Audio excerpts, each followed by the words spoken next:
Summer season এবং oily skin. Top 3 best foundation for bridal. Number 1 রেকর্ডের এসব best foundation. Record খুব ইজিভাবে ব্লেন্ড হয় না, এতটাই থিক হয়। যদি আমরা অনেকটা সময় নিয়ে রেকর্ডকে ব্লেন্ড করতে পারি তাহলে খুব সুন্দর একটা বেস পাই, যেটা লং লাস্টিং হয় এবং ট্রান্সফার প্রুফও হয়।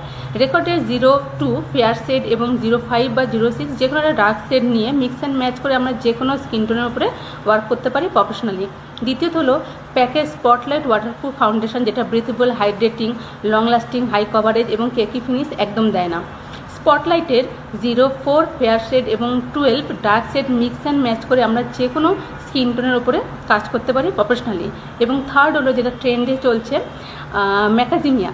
ম্যাকাজিমিয়া হলো ভেলভেটি, এটা ম্যাট ফিনিশ দেয়, যেটা লং লাস্টিং হয়, বেশি থিকও নয় বেশি রানিংও নয়, খুব ইজিভাবে ব্লেন্ড হয়ে যায়, ওয়াটারপ্রুফ তো বটেই। ম্যাকাজিমিয়ার 203 ফেয়ার শেড এবং 302 dark shade mix and match করে আমরা যে কোনো স্কিন টোনের উপরে ওয়ার্ক করতে পারি প্রফেশনালি। আমি অবশ্যই তোমাদের প্র্যাকটিক্যাল রিভিউ দেবো ম্যাকাজিমিয়ার উপরে, তবে এখনকার মতন থিওরি নলেজ।